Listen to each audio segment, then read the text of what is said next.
وجاری یەکەم بە چاودێری حکوومەتی هەرێمی کوردستان وەزارەتی شارەوانی و گەشت و گوزاری و بە هاوکاری دەستەی گشتی گەشت و گوزار یەکەمین پێشانگای ڕۆژهەلاتی ناوەڕاست لە هەرێمی کوردستان لە هەولێری پایتەخت دەست پێ دەکرد بە ناوی مێدێکس. لەو پێشانگایە نزیکەی 200 کۆمپانیا لە 16 وڵات بەشدارن لەو پێشانگایەدا.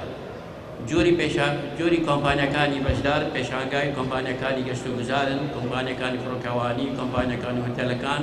ڕێستۆران، دەستەی کار و فۆلکلۆری، دەستەکانی گەشت و گوزار و ناوخۆی بیانی. مەبەستیش لە ئەنجامدانی ئەم پیشانگا ئەوەیە ئێمە بتوانین ئەو گەشت و گوزارەی ئەو پرۆدەکتە ئەو بەرهەمەی گەشت و گوزارەی کە لە ناو هەرێمی کوردستان هەیە بیناسیێنین لە بە وڵاتانی دەرەوە، کۆنتاکتێک پەیوەندیەکی باش دروست بکەین لە بینی دامەزراوە گەشتیاریەکانی هەرێمی کوردستان لەگەڵ جیهانی دەرەوە، بە تایبەت ئەوانەی کە ئێمە تارگێتی ئێمەیە وەکو تورکیا و ئێران و وڵاتانی عەرەبی و ئەو وڵاتانەی کە نزیکی خۆمانن.